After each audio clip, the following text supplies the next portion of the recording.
small, they're not going to sway an entire election. Let's not look at them.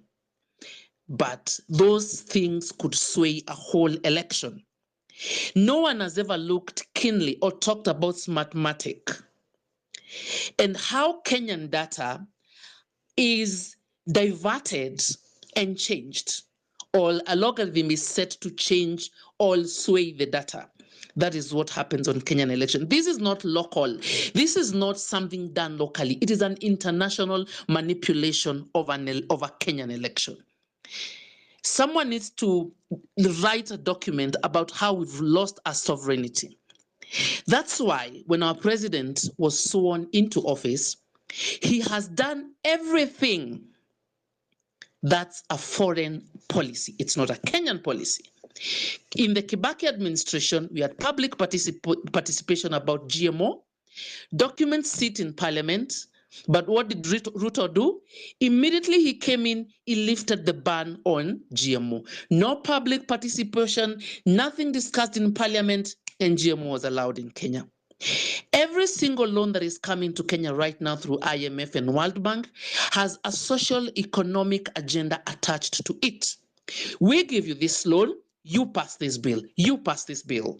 That's why right now the agriculture bill has been passed. That's why right now it's a criminal activity to carry out agricultural activities unless you have a diploma in agriculture. Otherwise, you face a jail term or a bail.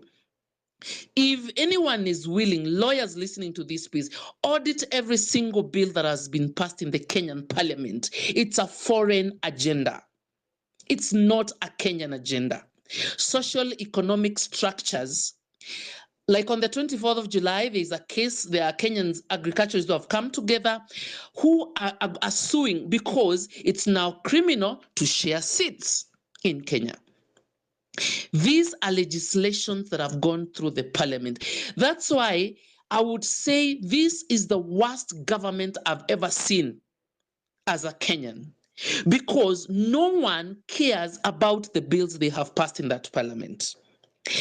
Why is our president jumping as high as the foreign masters want him to jump? Because they played a big role in his presidency. He has no stance to fight for the Kenyan people. That's why he was the best candidate for them. And if anyone feels like my sentiments are not true, tell me one single thing he has done that is good for the Kenyan people. Even this finance bill is all a social economic structure attached to IMF funding.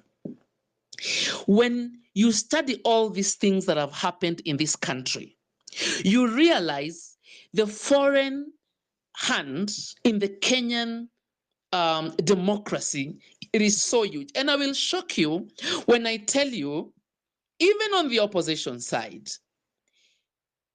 a high level, they always know where the presidency is going. I will shock you to tell you, even Raila knew, let me do this thing to maintain my backyard, to maintain the control of half of the country. He has a big following. To control Azimio, to have a big number members of parliament in parliament. But he knew he's not going to ascend to presidency because he sort of lost the willingness to keep fighting, because it's a big monster to fight. When the election is done, he'll quickly be meeting the ambassadors. He'll quickly be meeting the EU commissioners, because the players that be have to manipulate both sides. That's why even now, his AU seat is really attached to these foreign bodies. They just want to balance an equilibrium in Kenya, because we are the products in the market. We are the slaves. They're squeezing every little life out of us as they manipulate a sitting government and manipulate an opposition. And as we sit here, discussions are underway of building a government of sort of national unity. I don't know if they're going to call it coalition. And they think that is going to quell the cry of Kenyans right now. They just want a working situation to continue pushing their social economic agendas, which are not Kenyan, which are not for the good of any Kenyan. And you will see they are going to have cabinet positions next week or next week, but and you will see what these people are doing. They are working together. If they were not working together, none of these players is coming out clearly and listening to what Kenyans are saying.